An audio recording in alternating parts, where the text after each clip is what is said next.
ദൈവം സമം സ്നേഹമെന്ന് കർമ്മത്തിലൂടെ അരുവിത്ര ഇടവകയിലെ വിശ്വാസ സമൂഹത്തെ ബോധ്യപ്പെടുത്തിയ വി.ഡി. തോമാ കത്തനാരുടെ സ്വർഗീയ പ്രവേശനത്തിന്റെ 75-ാം വാർഷികം വലിയ വീട്ടിൽ കുടുംബയോഗത്തിന്റെ ആഭിമുഖ്യത്തിൽ അരുവിത്ര പള്ളിയിൽ ആചരിച്ചു. മറഞ്ഞുപോയവരെ മഹത്വം അനുസരിച്ച് വെളിച്ചത്തിലേക്ക് കൊണ്ടുവരേണ്ടതിന്റെ ആവശ്യകത പിൽക്കാല തലമുറയുടെ ആവശ്യമാണെന്ന് വിളിച്ചറിയിച്ച അനുസ്മരണ സമ്മേളനം കർദിനാൾ മാർ ജോർജ് ആലഞ്ചേരി ഉദ്ഘാടനം ചെയ്തു.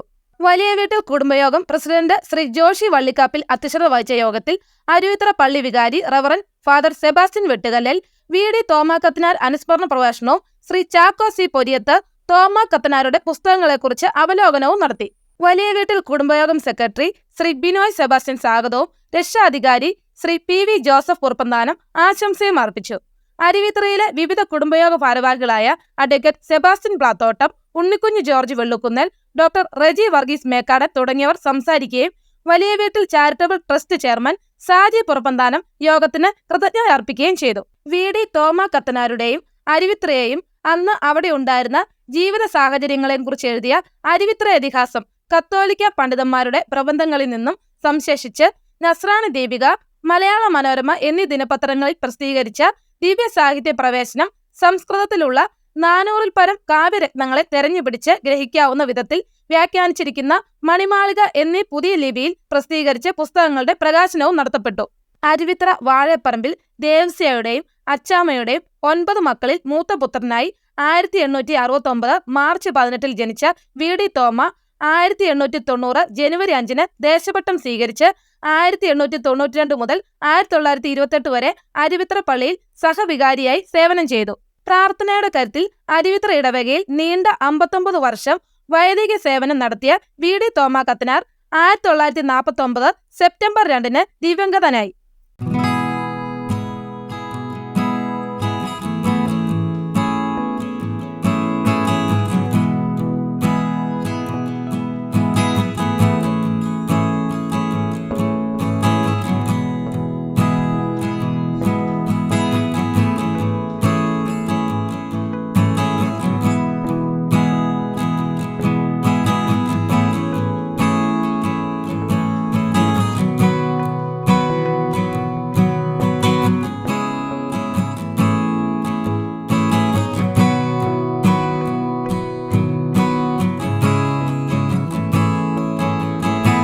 പതിനാലാം നൂറ്റാണ്ടിലുണ്ടായ ആക്രമണത്തെ തുടർന്ന് നിലയ്ക്കലെ വിശ്വാസ സമൂഹത്തിൽ നിന്നും പലായനം ചെയ്ത വലിയ വീട്ടിൽ കുടുംബം ആദ്യം കാഞ്ഞിരപ്പള്ളിയിലും തുടർന്ന് വലിയ വീട്ടിൽ തൊമ്മിയുടെ നേതൃത്വത്തിൽ ഒരുപറ്റം കുടുംബങ്ങൾ ലഭിച്ചത് തിരുസ്വരൂപവുമായി അരുവിത്തുറയിൽ എത്തിച്ചേർന്നു എന്നാണ് പാരമ്പര്യം.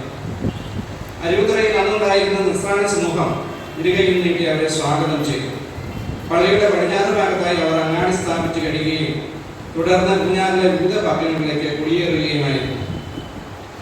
മുക്കാലടിയിൽ താമസിച്ചിരുന്ന തോമൻ ഔസേപ്പിന്റെ 11 മക്കളിൽ ഒന്നാമനായിരുന്നു വലിയ വീട്ടിൽ കിട്ടിച്ചെറിയത് എന്ന പേരിൽ അറിയപ്പെടുന്ന സ്കാറിയ കത്തനാർ. 19-ാം നൂറ്റാണ്ടിന്റെ ആദ്യ ദശകങ്ങളിൽ ജനിച്ച അദ്ദേഹം അതിപ്രഗത്ഭനായ ഒരു വൈദികനായിരുന്നു. 1865 ഇടനാട് കുരിശുപള്ളി സ്ഥാപിച്ച അദ്ദേഹം 1887 ഈഴവകാശം കഴിഞ്ഞതായി സഭാ പഞ്ചാംഗത്തിൽ രേഖപ്പെടുത്തിയിട്ടുണ്ട്. കിട്ടിച്ചെറിയ കത്തനാരുടെ സഹോദര പുത്രനായിരുന്ന വലിയ വീട്ടിൽ തോമാ കത്തനാർ 1890 ദേശപട്ടം സ്വീകരിച്ച അദ്ദേഹം ബഹുഭാഷാ പണ്ഡിതൻ, ഗ്രന്ഥകർത്താവ്, തിരുനാട് പള്ളിയുടെ അമരക്കാരൻ എന്നീ നിലയിൽ സേവനമനുഷ്ഠിച്ചിട്ടുണ്ട്. മുട്ടത്ത് പാടം വന്ന് മുട്ടിപ്പൊളിച്ചു, മുറിഞ്ഞ കല്ലിൽ വന്ന് മുറികൂട്ടി. അരുവിത്ര പള്ളിയുടെ പള്ളിമുറിയുടെ നിർമ്മാണത്തെപ്പറ്റി അച്ഛൻ കുറിച്ച വരികളാണിവ.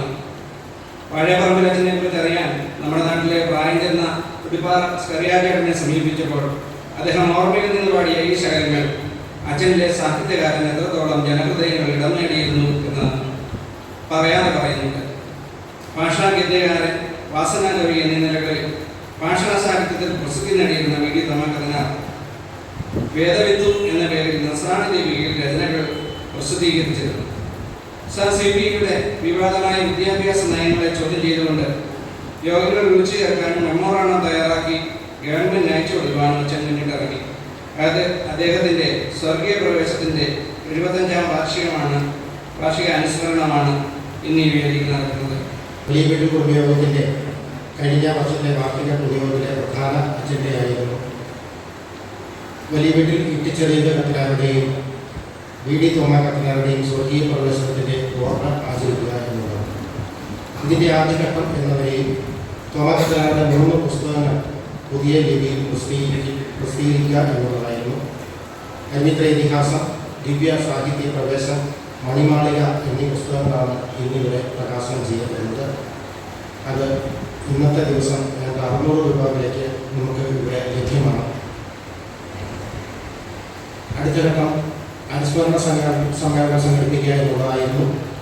അതിന് നിങ്ങൾ ഓരോരുത്തരും നൽകിയ പിന്തുണ തോമ കത്തനാരെക്കുറിച്ച് അറിയാവുന്ന കാര്യങ്ങൾ പങ്കുവെച്ചും അനുസ്മരണ ബലിയിലും മീറ്റിംഗിലും പങ്കെടുത്തുകൊണ്ട് സഹകരിച്ച ഓരോരുത്തർക്കും അനുസ്മരണ ബലിയും ഓഫീസും സമർപ്പിച്ച് നമുക്ക് വേണ്ടി പ്രത്യേകം പ്രാർത്ഥന നടത്തിയ ഫാദർ മാർട്ടിൻ പങ്കുവേലി അച്ഛനും കുടുംബയോഗത്തിൻ്റെ അഭിനന്ദനങ്ങൾ അറിയിക്കുകയാണ്. അടുത്ത ഘട്ടം ഇതുവരെയുള്ള പ്രവർത്തനങ്ങളെല്ലാം ചേർത്ത് ഒരു പുസ്തകമായി പ്രസിദ്ധീകരിക്കുക എന്നുള്ളതാണ്. അതിൻ്റെ പ്രവർത്തനങ്ങൾ പകുതിയോളം പൂർത്തിയായിട്ടുണ്ട്. നമ്മുടെ വലിയ വീട്ടിൽ കുടുംബത്തിലെ ശാഖകളും അതിൽ ഉൾപ്പെടുന്ന വീട്ടുപേരുകളും ഇവിടെ ആനന്ദപ്പാട് സൂചിപ്പിക്കുകയുണ്ടായതുകൊണ്ട് ഞാൻ അതിനെപ്പറ്റി കൂടുതലൊന്നും പറയുന്നില്ല. വീട്ടുപേരുകൾ പ്രത്യേകിച്ച് പറയേണ്ട ഒരു ആവശ്യമില്ല എന്ന് തോന്നുന്നു. വി ഡി തോമ കത്തനാരുടെ പൗരോഹിത്യ കാലഘട്ടത്തെക്കുറിച്ച് ഞങ്ങൾ അന്വേഷിച്ചിറങ്ങിയപ്പോൾ ലഭിച്ച വിവരങ്ങൾ അനുസരിച്ച് ചില കാര്യങ്ങൾ ഇവിടെ സൂചിപ്പിച്ചു കൊടുത്തേ.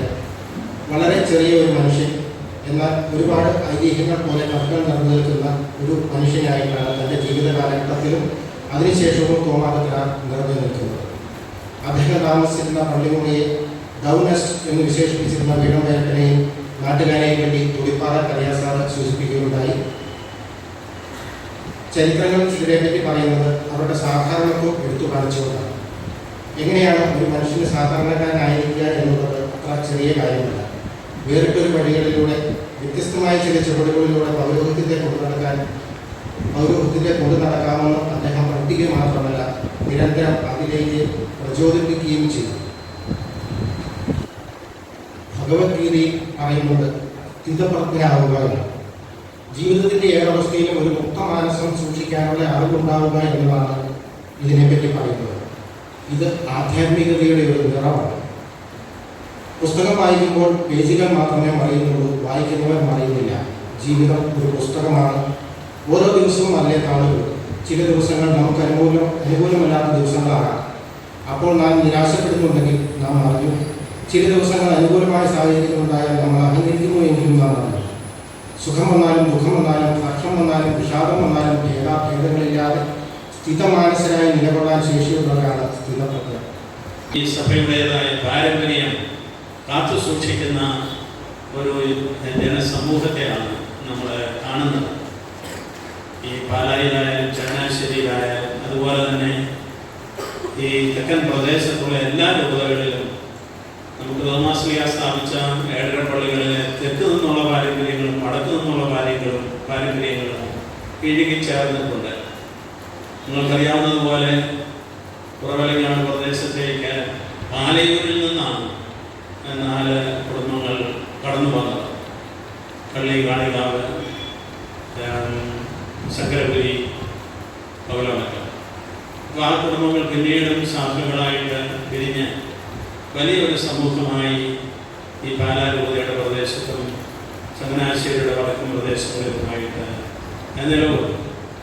അതുപോലെ തന്നെ തെക്ക് നിന്ന് നിരണം, നിലയ്ക്കൽ ഭാഗങ്ങളിൽ നിന്നും ക്രൈസ്തവ സമൂഹങ്ങൾ വന്ന് ഈ മീനച്ചൽ പ്രദേശത്തേക്ക് എത്തിയിട്ടുണ്ട്. അതിൽ ഒരു വലിയ കുടുംബത്തെക്കുറിച്ചാണ്, വലിയ വീട്ടിൽ കുടുംബത്തെക്കുറിച്ചാണ് നാം ഇപ്പോൾ അനുസ്മരിക്കുന്നത്. ആ കുടുംബത്തിൻ്റെ വലിയ ഒരു പുത്രനാണ് നമ്മുടെ വി ഡി തോമസ് കത്തനാർ. അച്ഛൻ്റെ ആ വ്യക്തിത്വം അന്നത്തെ കാലത്ത് വളരെയേറെ ശ്രദ്ധിക്കപ്പെട്ടിരുന്നതാണ്. കാരണം അച്ഛൻ 19-ാം നൂറ്റാണ്ടിൻ്റെ അവസാന ദശകങ്ങളിലും 20-ാം നൂറ്റാണ്ടിൻ്റെ ആരംഭ ദശകങ്ങളിലുമായിട്ടാണ് ജീവിച്ചിരുന്നത്. ഞാൻ അദ്ദേഹത്തിൻ്റെ ആ ചരിത്രം പെട്ടെന്നൊന്ന് കടന്ന് നോക്കിയ സന്ദർഭത്തിൽ ചിന്തിക്കുകയായിരുന്നു. ഞാൻ വ്യക്തിപരമായിട്ട് 20-ാം നൂറ്റാണ്ടിൻ്റെ അവസാനത്തിലും 21-ാം നൂറ്റാണ്ടിൻ്റെ ആരംഭത്തിലുമായിട്ടൊക്കെ ജീവിക്കുന്ന ഒരു വ്യക്തിയാണല്ലോ എന്ന്. ഏകദേശം ഒരു നൂറ്റാണ്ട് മുമ്പ് അതുപോലെ തന്നെയുള്ള ഒരു പശ്ചാത്തലത്തിൽ ജീവിച്ച് സഭയ്ക്ക് നിർണായകമായിട്ടുള്ള സംഭാവനകൾ നൽകിയ ഒരു പുരോഹിത പ്രമുഖൻ. വളരെ ഏറെ ശ്രദ്ധിക്കേണ്ട അദ്ദേഹത്തിൻ്റെ ഒരു ശുശ്രൂഷ അഥവാ സഭാ സേവനമാണ് അഭിനയ ജെയിംസ് കാളാശ്ശേരി പിതാവിൻ്റെ കത്തോലിക്ക ദേവാലയങ്ങൾ അല്ലെങ്കിൽ ക്രൈസ്തവ ദേവാലയങ്ങൾ ദേശസാൽക്കരിക്കപ്പെടാൻ പോകുന്നു എന്ന് അറിഞ്ഞ സന്ദർഭത്തിൽ എഴുതിയ ഇടയലേഖനം സബ്സി പി രാമസ്വാമിക്കെതിരായിട്ടുള്ള ആ ഇടയലേഖനം എത്രമാത്രം ശബ്ദം സൃഷ്ടിച്ച ഒരു ഇടയലേഖനമാണെന്ന് നിങ്ങൾക്കറിയാം. അതിനെ സർക്കാർ രാജ്യദ്രോഹമായിട്ട് കരുതുകയും അഭിനന്ദിതാവിനെ അറസ്റ്റ് ചെയ്യുമെന്നുള്ള വാറണ്ട് പുറപ്പെടുവിക്കുകയും ചെയ്തപ്പോൾ അന്നത്തെ ഈ തെക്കൻ കേരളം മുഴുവൻ അതിനെതിരെ വളരെയേറെ ശബ്ദം പുറപ്പെടുവിച്ചുകൊണ്ട് പ്രതിഷേധ അലകളുമായിട്ട് മുന്നോട്ട് വന്നു. അതിന് ഈ പ്രദേശത്ത്, പ്രത്യേകിച്ച് പാലാ പ്രദേശത്ത് നേതൃത്വം കൊടുത്ത വ്യക്തിയാണ് ബഹുമാനപ്പെട്ട പി ഡി തോമസ് കത്തനാർ. അദ്ദേഹം സമ്മേളനങ്ങൾ സംഘടിപ്പിക്കുകയും അതുപോലെ തന്നെ ഗവൺമെൻറ്റിന് മുന്നിൽ വലിയ ശക്തമായ ഒരു നിവേദനം സമർപ്പിക്കുകയും ചെയ്തു. ദേശസാൽക്കരണം വിദ്യാഭ്യാസത്തിൻ്റെ വേരർക്കും എന്നുള്ള അർത്ഥത്തിൽ അദ്ദേഹം നിവേദനം സമർപ്പിച്ചു. അതിന് ഫലമുണ്ടായി എന്ന് നമുക്കറിയാം. പിതാവിനെ അറസ്റ്റ് ചെയ്യാനുള്ള വാറണ്ട് സബ്സി പി രാമസ്വാമിയെ പിൻവലിക്കേണ്ടി വന്നു. ഒന്ന് നോക്കുക, അന്ന് സഹോദര സമുദായങ്ങൾ ദേവാലയങ്ങളെല്ലാം സർക്കാരിന് അടിയറ വെച്ചു. എന്നാൽ ക്രൈസ്തവ സമൂഹം ദേവാലയങ്ങളെല്ലാം കാത്തു സൂക്ഷിച്ചതിൻ്റെ ഫലമായി സ്വകാര്യ വിദ്യാഭ്യാസ സ്ഥാപനങ്ങളുടേതായിട്ടുള്ള സംഭാവനകൾ ഇന്നും ഈ കേരളത്തിൽ ഭാരതത്തിൽ തുടരുന്നു. ഒരു സന്ദേശം പകരുന്ന ജീവിതമായിരിക്കണം ക്രൈസ്തവരുടേത്. അത് ക്രൈസ്തവർ ഒതുങ്ങിക്കൂടി തങ്ങളുടെ കാര്യം മാത്രം നോക്കി പോകേണ്ടവരല്ല. അടഞ്ഞ ഒരു സമൂഹമല്ല ക്രൈസ്തവ സമൂഹം. പിന്നെയോ എല്ലാ വിധത്തിലും മറ്റുള്ളവരോട് തുറന്ന മനോഭാവത്തോടെയും സന്ദേശങ്ങളോടെയും പ്രവർത്തന സാധ്യതകളോടെയും മുന്നേറുന്ന ഒരു സമൂഹം. അങ്ങനെയുള്ള ഒരു സമൂഹത്തിൻ്റെ പ്രതിനിധിയായിട്ട് നിൽക്കുന്ന വ്യക്തിയാണ് ശ്രീ വി ഡി തോമസ് കത്തനാർ. അപ്പോൾ വി ഡി തോമസ് കത്തനാർ നമുക്ക് നൽകുന്ന ഈ നല്ല മാതൃക നമുക്ക് സ്വീകരിക്കാം. നമ്മുടെ ജനങ്ങളുടെ വിശ്വാസ പാരമ്പര്യത്തിൽ മറ്റുള്ളവർക്കും സഹായകരമായ രീതിയിൽ പങ്കുവയ്ക്കുന്നതിനുള്ള ഒരു ശ്രദ്ധ നമുക്ക് ചെലുത്താം. നമ്മുടെ കുഞ്ഞുങ്ങളെയും നമ്മുടെ യുവതി വിവാഹമാരെയും അതിനായിട്ട് നമുക്ക് പരിശീലിപ്പിക്കുകയും ചെയ്യാം. ഇങ്ങനെ എതിർപ്പിക്കുന്നില്ല. നിങ്ങളോടുകൂടി ആയിരിക്കാൻ അവസരം നൽകിയതിൽ നന്ദി പറയുന്നു. നിങ്ങളെന്നെ ക്ഷണിച്ചതിന് നന്ദി. നിങ്ങളെന്നെ ക്ഷണിച്ചത് കൊണ്ടാണ് വാസ്തവത്തിൽ ശ്രീ ബഹുമാനപ്പെട്ട വി ഡി തോമസ് കത്തനാർ അച്ഛൻ്റെ ആ ജീവിതത്തിലേക്കും അദ്ദേഹത്തിൻ്റെ സംഭാവനകളിലേക്ക് തിരിഞ്ഞു നോക്കുവാൻ എനിക്ക് പോലും സാധിച്ചത്. അപ്പോൾ ഈ ഒരു ഉത്തരവാദിത്വം നമ്മൾ നിർവഹിക്കണം. സജീവ ശ്രദ്ധയിലേക്ക്, ജനത്തിൻ്റെ സജീവ ശ്രദ്ധയിലേക്ക്, സഭയുടെ സജീവമായ പരിഗണനയിലേക്ക് നമ്മുടെ വി ഡി തോമസ് കത്തനാരുടെ ആ വ്യക്തിത്വത്തെയും സേവനത്തെയും നമ്മുടെ ചേർക്കണം. അതിനായിട്ടുള്ള പരിശ്രമങ്ങൾ നമ്മൾ തുടരണം. ഒക്കെ കൂടി പറഞ്ഞുകൊണ്ടും എല്ലാവർക്കും എൻ്റെ സ്നേഹാശംസകൾ അറിയിച്ചുകൊണ്ടും ഈ ഉദ്ഘാടനം ചെയ്യപ്പെട്ടതായി അറിയിക്കുന്നു. ദൈവത്തിൻ്റെ സ്തുതി. ഇതൊരു പ്രത്യേക സമ്മേളനമാണ്. കുടുംബയോഗവും അതിനോട് ചേർന്നുള്ള അനുസ്മരണ സമ്മേളനവും നടത്തപ്പെടുന്ന സമയമാണിത്. കുടുംബയോഗങ്ങൾക്ക് നമ്മൾ ജീവിക്കുന്ന ഈ കാലഘട്ടത്തിൽ ഏറെ പ്രസക്തിയുണ്ട് എന്ന് നമുക്കറിയാം.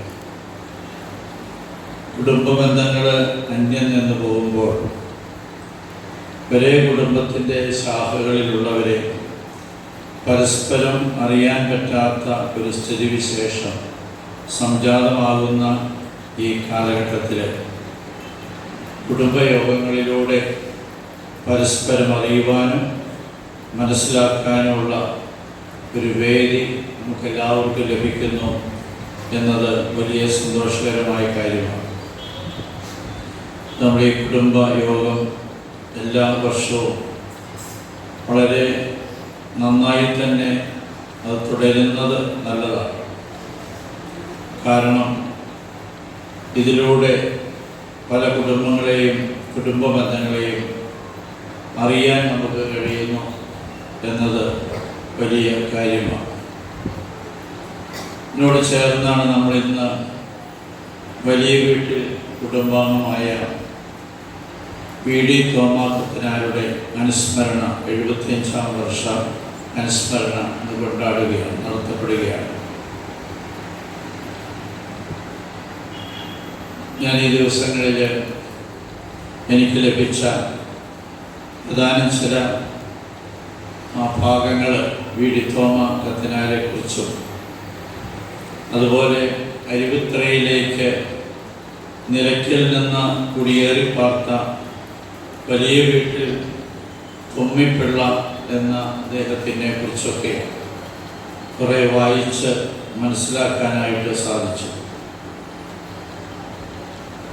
എനിക്ക് തോന്നുന്നു നമ്മുടെ കുടുംബങ്ങളിൽ നിങ്ങളിൽ പോലും ഈ ഒരു അറിവ് വളരെ പരിമിതമാണ്.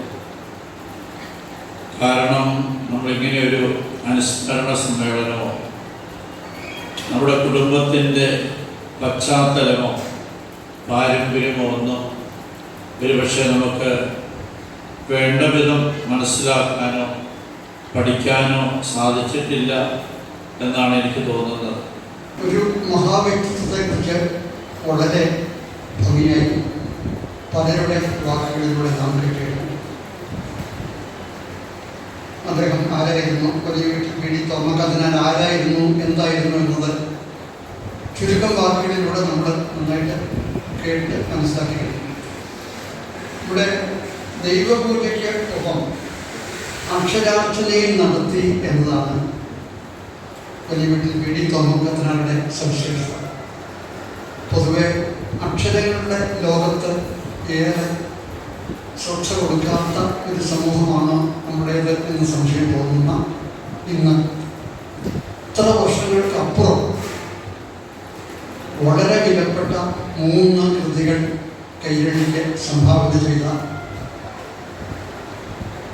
ഏറ്റവും ആദരണീയനായ വലിയ വീട്ടിൽ പി.ഡി. തോമാ കത്തനാരെ കുറിച്ച് നമ്മൾ ഏതാനും കാര്യങ്ങൾ ഇവിടെ ഒന്ന് ഓർമ്മിക്കുന്നു. അദ്ദേഹത്തിൻ്റെ കൃതികളുടെ ഉള്ളടക്കത്തിലേക്ക് കടന്ന് വിശദമായിട്ട് സംസാരിക്കാൻ തുനിയാവുന്ന ഒരു സമയമല്ലായത് സാമാന്യേന അദ്ദേഹത്തിൻ്റെ കൃതികളെക്കുറിച്ചൊന്ന് പറയുന്നതാണ്.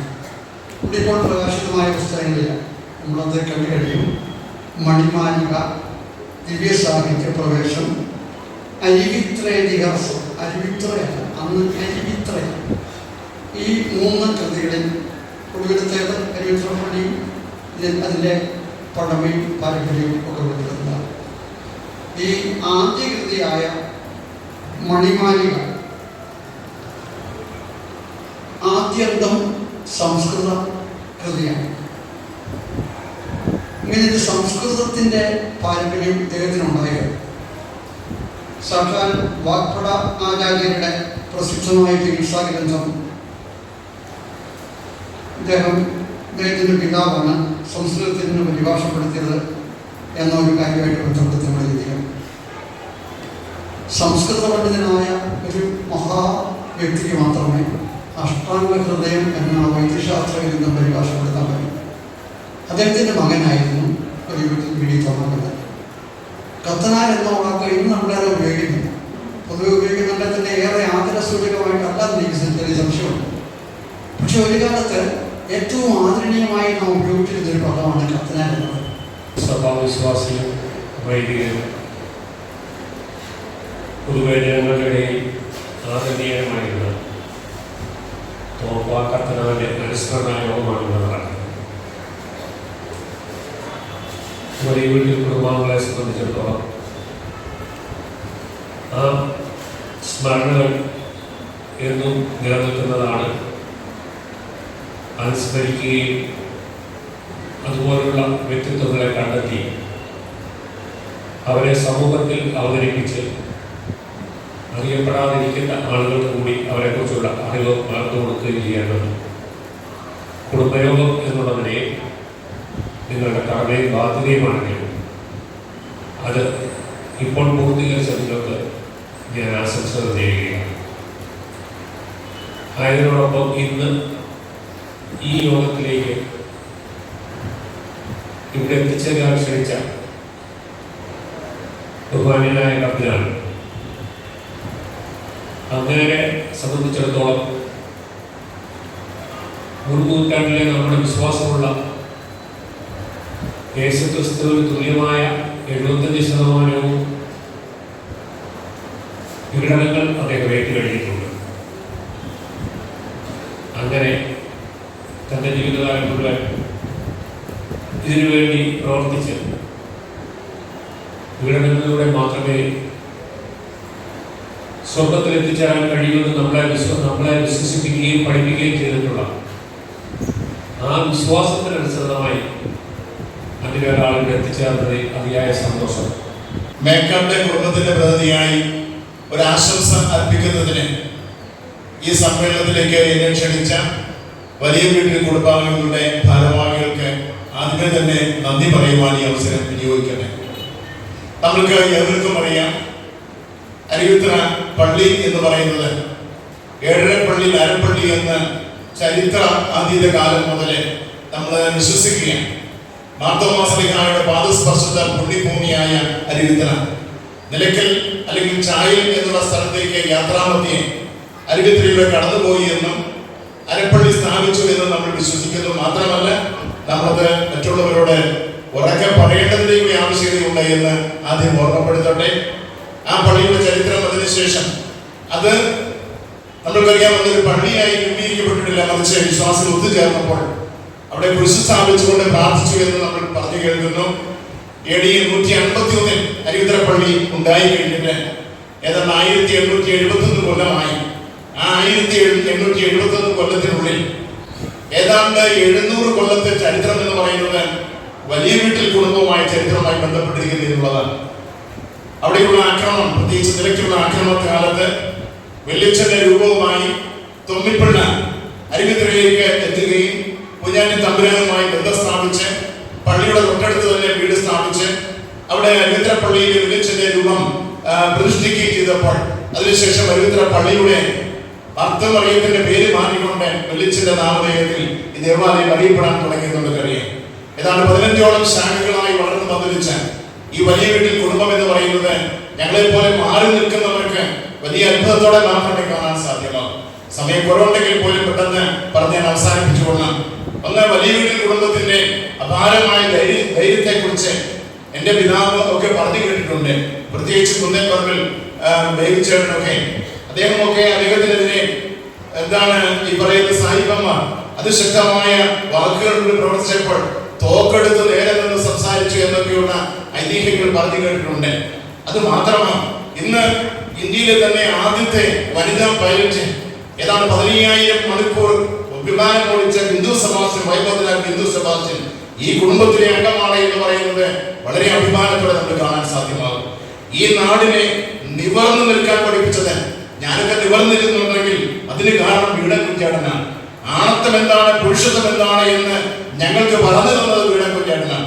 വീടൻ കുഞ്ഞാടൻ നിവർന്നു പഠിച്ചതെന്നാണ് ഞങ്ങൾക്കെല്ലാം നെഞ്ചുയർത്തി പുരുഷൻ എന്ന് പറഞ്ഞാൽ എന്താണ് എന്ന് കാണിച്ചു തന്ന വീടൻ കുഞ്ഞാടന്റെ പാരമ്പര്യം. ആണിനെയും പെണ്ണിനെയും ഒരുപോലെ തന്റെ ഇടത്തോടെ വളർത്തുവാൻ അദ്ദേഹം കാണിച്ച തന്റെ ഇതൊക്കെ ഈ നാട്ടിലെ ഇതര മതക്കാരും ശ്രദ്ധയോടെ കാണുകയും അത് പാലിക്കപ്പെടുകയും ചെയ്തു. ഏകദേശം 11-ാം നൂറ്റാണ്ടിന്റെ അവസാന നാളുകളിൽ അരുവിത്തറയിലേക്ക് കുടിയേറിയ വലിയ വീട്ടിൽ കാരണവരുടെ സന്തതി പരമ്പരയിൽ പെട്ട ഇന്ത്യയിൽ നിന്നും മുക്കാലിമാർ താമസിച്ച തൊമ്മിൻ്റെ 8 മകളിൽ മൂത്ത മകനായിരുന്നു വലിയ വീട്ടിൽ എത്തിച്ചേരപ്പെട്ടത്. അദ്ദേഹം മരിച്ചിട്ട് ഏറെക്കുറെ 135 വർഷമായി. അദ്ദേഹത്തെ നമ്മൾ ഈ സമയത്ത് അനുസ്മരിക്കുകയുണ്ടായി. അദ്ദേഹവും നമ്മുടെ അരുവിത്തറയിലെ വികാരിയായി സേവനമനുഷ്ഠിച്ചിട്ടുണ്ട്. ഇദ്ദേഹത്തിൻ്റെ സഹോദരൻ ദേവസ്യവൈദ്യൻ എന്നറിയപ്പെടുന്ന കരമൻ്റെ മൂത്ത മകനായിരുന്നു വി ഡി തോമാക്കത്തനാർ. അദ്ദേഹം നമ്മുടെ അരുവിത്തറപ്പള്ളിയുടെ മുൻ സൈഡിൽ പള്ളിമേട ഉണ്ടായിരുന്നു. ആ പള്ളിമേട പുള്ളിയുടെ കാലശേഷം അത് അരുവിത്തറപ്പള്ളിക്ക് ദാനമായി നൽകിയതാണ്. വി ഡി തോമാക്കത്തനാർ പറയുകയാണെങ്കിൽ 1959 ജനിച്ചു, 1949 മരിച്ചു. 90 വർഷം അദ്ദേഹം ഈ ഭൂമിയിൽ ജീവിച്ചു. നമ്മുടെ ഈ ഉദ്ഘാടനം ചെയ്യാൻ വേണ്ടിയ നമ്മുടെ ഏറ്റവും പ്രിയങ്കരനായ ജോർജ് ആലഞ്ചേരി പിതാവ് പിതാവിനെ പറ്റി പറയുകയാണെങ്കിൽ ഞങ്ങൾ അദ്ദേഹത്തെ ക്ഷണിക്കാൻ നിന്നപ്പോൾ ഇത്രയും വലിയുള്ള അച്ഛൻ ഞാൻ എൻ്റെ ജീവിതത്തിൽ കണ്ടിട്ടില്ല. ശരിക്കും നമ്മുടെ പിതാവിൻ്റെ അടുത്ത് ചെന്ന് കഴിയുമ്പോൾ നമ്മൾ തന്നെ താന്നു പോവുകയാണ്. കാരണം ഇത്രയും ഉന്നത സ്ഥാനത്തിരുന്നുകൊണ്ട് ഇത്രയും എളിമയോടുകൂടി ജീവിതം നിലനിർത്തുന്ന ആദ്യത്തെ പിതാവെ അങ്ങയുടെ മുമ്പിൽ ഞങ്ങളുടെ എല്ലാ നന്ദിയും അറിയിക്കുന്നു. അതുപോലെ തന്നെ ഞങ്ങളുടെ ഈ ആവശ്യവുമായി ഇവിടെ വിദ്യാലയത്തിനകത്ത് എത്തിയപ്പോൾ എല്ലാവിധ സഹകരണവും ഞങ്ങൾക്ക് വാഗ്ദാനം ചെയ്ത് എല്ലാ അറേഞ്ച്മെൻറ്റും നമ്മുടെ പാഠശാല, പള്ളി എന്നിവരുടെ എല്ലാ സഹായ സഹകരണങ്ങളും ഞങ്ങൾ ചെയ്യുന്ന ഞങ്ങളോടൊപ്പം നിന്ന് പ്രവർത്തിച്ച ഞങ്ങളുടെ വികാരത്തിന് പരിപാടികൾക്കുമായി ഏറ്റവും സ്നേഹപൂർവ്വം നന്ദി അറിയിക്കുന്നു. നമ്മുടെ വീട്ടിൽ തമ്മിലിനെ പറ്റി അനുസ്മരണം നൽകി അദ്ദേഹത്തിൻ്റെ പുസ്തകത്തെ പറ്റി ഇവിടെ പ്രതിപാദിച്ച ഒരു ചാപ്പ സാറിനെ ഏറ്റവും സ്നേഹപൂർവ്വം അഭിവൃദ്ധ പരിപാടി കുടുംബത്തിന് നന്ദി അറിയിക്കുന്നു. ഈ ഞങ്ങളുടെ കുടുംബത്തിൻ്റെ പ്രസിഡന്റ്, ഈ യോഗത്തിൻ്റെ അധ്യക്ഷൻ ജോഷി വെളിക്കാപ്പിനെ ഏറ്റവും സ്നേഹപൂർവ്വം നന്ദി അറിയിക്കുന്നു.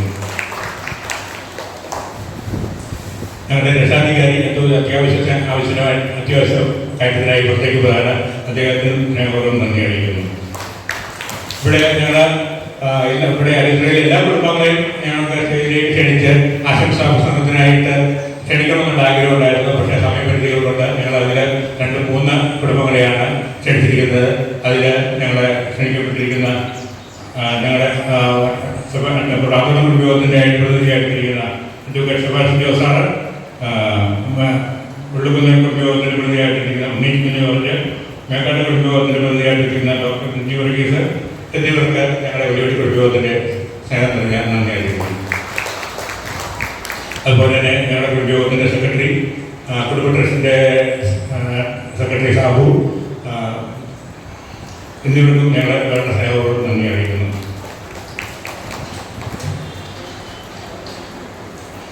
അതുപോലെ തന്നെ നമ്മുടെ പള്ളിയിലെ കൊച്ചന്മാർ, കുർബാന അർപ്പിച്ച ഫാദർ മന്ത്രി വില്ലേജന്, കൈകാരന്മാർ, കമ്മിറ്റിക്കാർ, ഭക്തസംഘടനാ ഭാരവാഹികൾ, അതുപോലെ ഞങ്ങളുടെ വീടിത്തമ്മനെ പറ്റി വിവരങ്ങൾ തന്ന ഒരുപാട് സ്കറിയാചാരൻ, ഈ ഇടവിലെ അസിസ്റ്റേഴ്സ്, ഞങ്ങളുടെ സ്ഥാനത്തേക്ക് ലഭിക്കുന്ന വിവിധ കുടുംബങ്ങളിലെ പ്രതിനിധികൾ, വലിയ വലിയ കുടുംബാംഗങ്ങൾ, ഇവിടെ എല്ലാവർക്കും ഞാൻ സ്നേഹപൂർവ്വം നന്ദി അറിയിക്കുന്നു. ഈ സമയത്ത് ഞാൻ ആരെങ്കിലും പേര് വിട്ടുപോയിട്ടുണ്ടെങ്കിൽ അവർ കവിത വരികൊണ്ട് എല്ലാവർക്കും നന്ദി അറിയിക്കുമ്പോൾ ഞാൻ നിർത്തുന്നു. നന്ദി, നമസ്കാരം.